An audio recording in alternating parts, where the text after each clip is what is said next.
बिस्मिल्लाहिर्रहमानिर्रहीम। अस्सलाम वालेकुम नाज़रीन। सीना पे सीना मुंतकिल होने वाली दास्तानों का सिलसिला जारी है। उसी सिलसिले की नई एपिसोड के साथ आपके साथ हाजिर हैं। हमारे साथ मौजूद हैं हमारे बुजुर्ग मोहम्मद अली साहब। तो स्टार्ट करते हैं। अस्सलाम वालेकुम जनाब। वालेकुम सलाम। बिस्मिल्लाहिर्रहमानिर्रहीम। एक बादशाह है, वो अपने महल से सैर करता फिरदा रात ਨੂੰ ਤੇ ਉਹਦੀ ਬੇਗਮ ਜਿਹੜੀ ਹੋ ਗਈ ਹੈ ਪੇਕਿਆਂ ਤੇ। ठीक है। ਤੇ ਨਾਲ ਇੱਕ ਗਰੀਬ ਆਦਮੀ ਮਜ਼ਦੂਰ ਬੰਦਾ ਵੀ ਉਹਦੀ ਨਾਲ ਚੌਪੜੀ ਹੈ, मतलब महल दे नाल। ਮਹਿਲ ਦੇ ਨਾਲ ਉਹਦੇ ਨਾਲ ਚੌਪੜੀ ਹੈ ਤੇ ਉਹਦੇ ਉੱਤੇ ਦੋਵੇਂ ਮੀਆਂ ਬੀਵੀ ਸੁੱਤੇ ਨੇ। ਮਜ਼ਦੂਰ ਬੰਦੇ ਦੋਵੇਂ ਮੀਆਂ ਬੀਵੀ ਸੁੱਤੇ ਨੇ। मजदूर जड़ा है। ਹਾਂਜੀ ਆ। ठीक है। ਤੇ ਉਹਦੀ ਬੀਵੀ ਕਹਿੰਦੀ ਹੈ ਭਲੇ ਲੋਕਾਂ ਨੀਂਦ ਨਹੀਂ ਆਉਂਦੀ ਪਈ, ਤੂੰ ਗੱਲ ਹੀ ਸੁਣਾ ਕੋਈ। ਕਹਿਣ ਲੱਗਾ ਕੀ ਗੱਲ ਸੁਣੀ, ਚੁੱਪ ਸੁਆਣੇ ਨੀਂਦ ਆ ਜਾਏਗੀ। ਨਹੀਂ ਗੱਲ ਸੁਣਾ। ਉਹਨੇ ਕਿਹਾ ਸੁਣਾਵਾ। ਉਹਨੇ ठीक ਉਹਨੇ है। ਕਿਹਾ ਪਹਿਲੀ ਗੱਲ ਇਹ ਕਿ ਜਿਹੜਾ ਬੰਦਾ ਔਰਤ ਨੂੰ ਵਿਆਹ ਕੇ ਪੇਕਿਆਂ ਤੇ ਛੱਡ ਦੇਵੇ ਉਹ ਵੱਡਾ ਬੇਵਕੂਫ ਹੈ। ठीक हो गया। ਉਹਨੇ ਕਿਹਾ ਫਿਰ ਉਹਨੇ ਕਿਹਾ ਬਸ ਨਹੀਂ ਹੋਰ ਸੁਣਾ। ਉਹਨੇ ਕਿਹਾ ਦੂਸਰੀ ਗੱਲ ਇਹ ਕਿ ਜਿਹੜਾ ਆਪ ਤੋਂ ਵੱਡੇ ਨਾਲ ਜਰਾਨਾ ਲਾਵੇ ਉਹ ਵੀ ਬੇਵਕੂਫ, वो भी बड़ा ਉਹ बेवकूफ। ਵੀ ਵੱਡਾ ਬੇਵਕੂਫ ठीक हो गया। ਹੈ। ਅੱਗੇ ਉਹਨੇ ਕਿਹਾ ਜਿਹੜਾ ਕੰਮ ਆਪ ਕਰਨ ਜਾਣਦਾ ਹੋਵੇ ਦੂਸਰੇ ਕੋਲੋਂ ਕਰਾਵੇ ਉਹ ਵੀ ਵੱਡਾ ਬੇਵਕੂਫ। ये भी बेवकूफ है। तीसरी नसीहत। ਉਹਨੇ ਕਿਹਾ ਕਿ ਹੋਰ ਉਹਨੇ ਕਿਹਾ ਚੌਥੀ ਗੱਲ ਇਹ ਵੇ ਕਿ ਜਿਹੜਾ ਬੰਦਾ ਮੁਸਾਫਰੀ ਦੇ ਵਿੱਚ ਪੱਲਿਓਂ ਬੇਖਰਚ ਕਿਸੇ ਦੇ ਨਾਲ ਟੁਰੇ ਉਹ ਵੀ ਵੱਡਾ ਬੇਵਕੂਫ। सही हो गया। अच्छा, मुसाफरी ਦੇ ਵਿੱਚ ਪੱਲਿਓਂ ਬੇਖਰਚ ਹੋਵੇ, ਬੇਖਰਚ ਯਾਨੀ ਕਿ ਉਹਦੀ ਜੇਬ ਖਾਲੀ ਹੋਵੇ ਤੇ ਨਾਲ ਕਿਸੇ ਦੇ ਟੁਰ ਪਵੇ, ਟੁਰ ਪਵੇ, ਇਹ ਵੀ ਬੜੀ ਵੱਡੀ ਇਹ ਵੱਡੀ ਬੇਵਕੂਫੀ। ਠੀਕ ਹੋ ਗਿਆ। ਬਾਦਸ਼ਾਹ ਤੇ ਖਲੋਤਾ ਹੈ ਨਾ, ਉਹਨੇ ਚਾਰੇ ਗੱਲਾਂ ਨੋਟ ਕਰ ਲਈਆਂ। ਠੀਕ ਹੋ ਗਿਆ। ਉਹਨੇ ਚਾਰੇ ਗੱਲਾਂ ਨੋਟ ਕਰ ਲਈਆਂ ਕਰਕੇ ਆਰਾਮ ਪੈ ਗਿਆ ਜਾ ਕੇ। ਉਹਨੇ ਕਿਹਾ ਸਵੇਰੇ ਪਹਿਲੇ ਜਾ ਕੇ ਇਹਨਾਂ ਦਾ ਤਜਰਬਾ ਕਰਾਂ ਤੇ ਫਿਰ ਅੱਗੇ ਚਲਾ। ਠੀਕ ਹੈ। ਦਿਨ ਚੜਾ ਜਿਸਲੇ ਫਕੀਰੀ ਲਿਬਾਸ ਪਾ ਕੇ ਤੇ ਆਪਣੇ ਸਹੁਰੇ ਦੇ ਘਰ ਚਲਾ। ਬੀਵੀ ਹੁੰਦੀ ਪੇਕਿਆਂ ਦੇ, ਜੀ ਬੀਵੀ ਪੇਕਿਆਂ ਦੇ ਪਹਿਲੇ। ਬੀਵੀ ਪੇਕਿਆ ਦੇ ਤੇ ਉਹਦੇ ਮਗਰ ਚਲਾ ਗਿਆ। ਜਾ ਕੇ ਨਾ ਤਾਂ ਉਹਨੇ ਉਹਦੀ ਕੋਠੀ ਦੇ ਬਾਹਰ ਗੇਟ ਦੇ ਅੱਗੇ ਧੂੰਆਂ ਲਾ ਕੇ ਬਹਿ ਗਿਆ। ਫਕੀਰ ਬਣ ਕੇ ਬਹਿ ਗਿਆ। ਫਕੀਰ ਬਣ ਮਹਿਲ ਦੇ ਕੇ ਸਾਹਮਣੇ ਬਹਿ ਗਿਆ ਉੱਥੇ। ਰਾਤ ਜਿਸਲੇ ਹੋਈ ਤੇ ਉਹਦੀ ਜਿਹੜੀ ਬੀਵੀ ਸੀ ਨਾ ਉਹ ਨੌਕਰ ਦੇ ਨਾਲ ਭੈੜੀ ਸੀ। ਅੱਛਾ ਠੀਕ ਹੈ। ਰਾਤ ਬੈਠੇ ਨੇ ਦੋਵੇਂ ਬਾਦਸ਼ਾਹ ਦੀ ਉਹਦਾ ਸਹੁਰਾ ਜਿਹੜਾ ਸੀ ਨਾ ਉਹ ਕਿਤੇ ਚਲਾ ਗਿਆ ਜਾਂ ਕਿਤੇ ਕੰਮ ਗਿਆ, ਬਸ ਦੌੜ ਮੌਕਾ ਮਿਲ ਗਿਆ ਤੇ ਇਕੱਠੇ ਰਹਿਣ ਦਾ। ਉਹ ਦੋਵੇਂ ਇਕੱਠੇ ਬੈਠੇ ਨੇ ਤੇ ਉਹਦਾ ਹਾਰ ਟੁੱਟ ਗਿਆ। ਬਾਦਸ਼ਾਹ ਦਾ ਹਾਰ ਟੁੱਟ ਗਿਆ। ਠੀਕ ਹੈ। ਕਹਿਣ ਲੱਗੇ ਹਾਰ ਟੁੱਟ ਗਿਆ ਤੇ ਫਿਰ ਕਹਿਣ ਲੱਗੀ ਇਸ ਤਰ੍ਹਾਂ ਕਰ ਫਲਾਣਾ ਸਿਆਰਾ ਵੀ ਉਹਦੇ ਕੋਲ ਚਲਾ ਗਿਆ। ਉਹਦੇ ਕੋਲ ਜਾ ਕੇ ਹਾਰ ਪਰੋਣੇ ਲਾਇਆ। ਹਾਂ, ਪਹਿਲੇ ਜੈਸਾ ਹੋ ਜਾਏਗਾ। ਉਹਨੇ ਠੀਕ ਉਹ ਹਾਰ ਲੈ ਕੇ ਟੁਰ ਪਿਆ। ਜਿਸ ਥੱਲੇ ਆਇਆ ਗੇਟ ਚੋਂ ਬਾਦਸ਼ਾਹ ਜਿਹੜਾ ਸੀ ਨਾ ਜਿਹੜਾ ਫਕੀਰ ਬਣ ਕੇ ਬੈਠਾ ਹੈ ਉਹ ਵੇਖਦਾ ਸੀ ਸਾਰਾ ਮਾਜਰਾ ਵੀ। ਉਹਨੇ ਉਹਨੂੰ ਪੁੱਛਿਆ ਉਹਦਾ ਕਿੱਥੇ ਚੱਲਿਆ ਬਈ?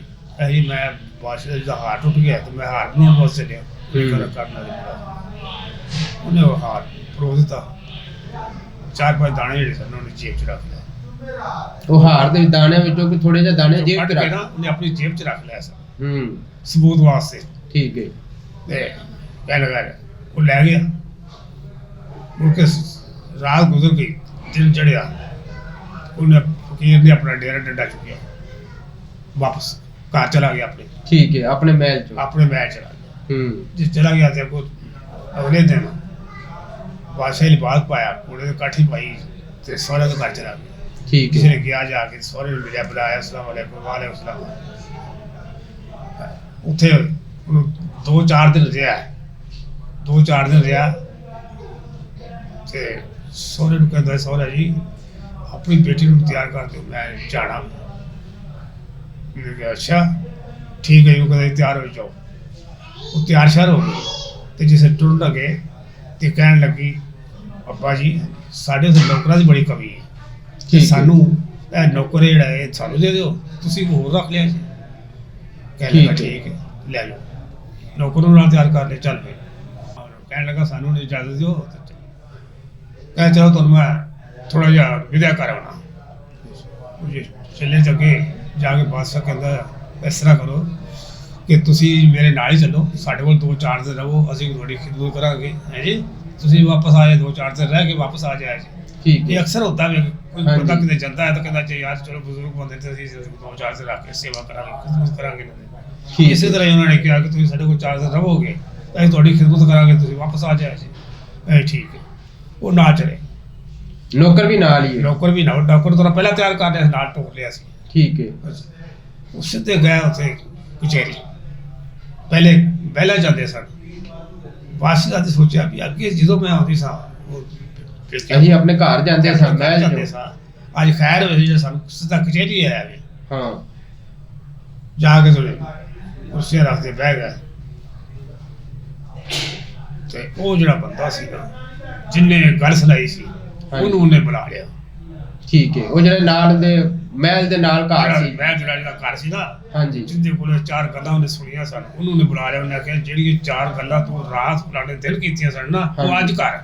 ਠੀਕ ਹੈ ਜੀ ਕਹਿ ਗਏ ਠੀਕ। ਉਹਨੇ ਫਿਰ ਦੱਸਿਆ, ਕਹਿਣ ਲੱਗਾ ਜੀ ਬਾਦਸ਼ਾਹ ਸਲਾਮਤ, ਸਭ ਤੋਂ ਪਹਿਲੀ ਗੱਲ ਇਹ ਕਿ ਜਿਹੜਾ ਔਰਤ ਨੂੰ ਵਿਆਹ ਕੇ ਪੇਕਿਆਂ 'ਤੇ ਛੱਡ ਦੇਵੇ ਉਹ ਵੱਡਾ ਬੇਵਕੂਫ ਹੈ। ਠੀਕ ਹੋ ਗਿਆ। ਉਹ ਕਹਿੰਦਾ ਸਹੁਰਾ ਜੀ ਉਹ ਮੈਂ ਜੇ, ਹਾਂਜੀ ਬਾਦਸ਼ਾਹ ਕਹਿੰਦਾ ਉਹ ਮੈਂ ਆ। ਉਹ ਮੈਂ ਆ। ਠੀਕ ਹੈ ਤੇ ਦੂਸਰਾ ਜਿਹੜਾ ਆਪ ਤੋਂ ਵੱਡੇ ਦਾ ਜਰਾਨਾ ਲਾਵੇ ਉਹ ਵੀ ਬੇਵਕੂਫ। ਹਾਂਜੀ ਉਹ ਕਹਿੰਦਾ ਜੀ ਉਹ ਤੁਹਾਡਾ ਨੌਕਰ ਸੀ। ਹਾਂਜੀ ਕਿੱਥੇ ਨੌਕਰ ਕਿੱਥੇ ਬਾਦਸ਼ਾਹ ਦੀ, ਇਹਨੂੰ ਸ਼ਰਮ ਨਹੀਂ ਹੈ। ਤੇ ਇਹਨੇ ਉਧਰ ਤਾਲੁਕਾਤ ਪੈਦਾ ਕੀਤੇ। ਹਾਂਜੀ। ਠੀਕ ਹੋ ਗਿਆ। ਤੀਸਰੀ ਗੱਲ ਇਹ ਕਿ ਜਿਹੜਾ ਕੰਮ ਬੰਦਾ ਆਪ ਕਰਨ ਜਾਣਦਾ ਹੋਵੇ ਉਹ ਕਿਸੇ ਕੋਲ ਕਰਾਵੇ ਤਾਂ ਉਹ ਵੀ ਵੱਡਾ ਬੇਵਕੂਫ। ਹਾਂਜੀ ਉਹਨੇ ਕਿਹਾ ਹਾਰ ਪਰੋਣਾ ਇਹ ਖੁਦ ਜਾਣਦੀ ਸੀ। ਇਹਨੇ ਨੌਕਰ ਨੂੰ ਕਹਿੰਦੀ ਕਿ ਜਾ ਫਲਾਣੇ ਸੁਨਿਆਰੇ ਕੋਲ ਲਿਆ ਬਣਵਾ ਕੇ, ਉਹ ਲੈ ਕੇ ਜਾਂਦਾ ਵੇ। ਰਸਤੇ ਵਿੱਚ ਮੈਂ ਬੈਠਾ, ਮੈਂ ਉਹ ਹਾਰ ਫੜ ਕੇ ਮੈਂ ਬਣਾ ਦਿੱਤਾ ਹੈ ਤੇ ਇਹ 4-5 ਦਾਣੇ ਮੇਰੀ ਜੇਬ ਦੇ ਵਿੱਚ ਨੇ। ਇਹ ਵੇਖ ਲਓ। ਇਹ ਵੇਖ ਲਓ, ਮੈਂ 4-5 ਰੱਖੇ ਨੇ, ਉਹਨੇ ਅੱਧਾ ਰੱਖਣਾ ਸੀ। ਹਾਂਜੀ ਏਡਾ ਕੀਮਤੀ ਹਾਰ ਉਹਨੇ ਅੱਧਾ ਰੱਖਣਾ ਸੀ। ਕਿਉਂ? ਨਾਲੇ ਘਰੋਂ ਬਾਹਰ ਨਿਕਲਿਆ ਆਪ ਪਰੋ ਲੈਂਦੀ ਤੇ ਗੱਲ ਰਹਿ ਜਾਣੀ ਸੀ। ਰਹਿ ਜਾਂਦੀ ਹੈ। ਹਾਂਜੀ। ਉਹਨੇ ਕਿਹਾ ਚੌਥੀ ਗੱਲ ਇਹ ਕਿ ਜਿਹੜਾ ਮੁਸਾਫਰੇ ਦੇ ਵਿੱਚ ਪੱਲਿਓ ਬੇਖਰਚ ਟੁਰਨਾ ਉਹ ਹੀ ਵੱਡਾ ਬੇਵਕੂਫ। ਉਹਨੇ ਕਿਹਾ ਸੌਦਾ ਸਾਹਿਬ ਉਹ ਤੁਸੀਂ ਜੇ। ਉਹ ਤੁਸੀਂ ਜੇ। ਉਹਨੇ ਕਿਹਾ ਆਈ ਪੱਲੇ ਦਵਾਨੀ ਕੋਈ। ਹਾਂਜੀ ਹਾਂਜੀ। ਵੀ ਉਵੇਂ ਵੀ ਟੁਰ ਪਿਆ ਤੂੰ। ਇੱਥੋਂ ਦੀ ਤੁਸੀਂ ਹੁਣ ਜਾਣਾ ਘਰ, ਤੈਨੂੰ ਮੈਂ ਕਿਰਾਇਆ ਦੇਣਾ, ਤੂੰ ਕਿਰਾਇਆ ਘਰ ਜਾਣਾ ਵੇ, ਤੇਰੇ ਕੋਲ ਤਾਂ ਆਪਣੇ ਕੋਲ ਦਵਾਨੀ ਨਹੀਂ ਹੈਗੀ। ਹਾਂਜੀ ਠੀਕ ਹੋ ਗਿਆ। ਹੈ। ਅੱਛਾ ਉਹਨੇ ਨੌਕਰ ਨੂੰ ਕਿਹਾ, ਸਿਪਾਹੀ ਸੀ, ਉਹਨੂੰ ਕਹਿੰਦਾ ਜਾ ਬੰਦੂਕ ਲਿਆ ਫੜ ਕੇ। ਉਹਨੇ ਲਿਆਂਦੀ ਬੰਦੂਕ, ਉਹਨੇ ਆਪਣੀ ਬੇਗੂ ਨੂੰ ਉਡਾਤਾ ਤੇ ਨੌਕਰ ਨੂੰ ਉਡਾਤਾ ਤੇ ਸਹੁਰੇ ਨੂੰ ਕਹਿੰਦਾ ਸਹੁਰਾ ਜੀ ਤੁਸੀਂ ਜਾਓ ਘਰ। ਹਾਂਜੀ ਹੁਣ ਤੁਸੀਂ ਜਾਓ ਘਰ, ਜਿਵੇਂ ਵੀ ਜਾਣਾ ਤੇ ਮੈਂ ਹੁਣ ਸ਼ਾਦੀ ਹੋਰ ਕਰਾ ਲਵਾਂਗਾ। ठीक हो गया। बड़ी बेहतरीन चीज़ है नाजरीन, 4 बेहतरीन असूल ज़िंदगी गुजारने के इस वाक़े के अंदर मौजूद है। तो इन 4 असूलों को याद रखें, अपनी ज़िंदगी में अमली तौर पे इसको अपनाएं, इनके ऊपर अमल करें। तो अभी हमें इजाज़त दें, अगली किसी अच्छी वीडियो के साथ, अच्छी कहानी के साथ, नसीहत उमूद कहानी के साथ आपके साथ दोबारा हाजिर होंगे, दोबारा मुलाकात होगी। अल्लाह हाफ़िज़।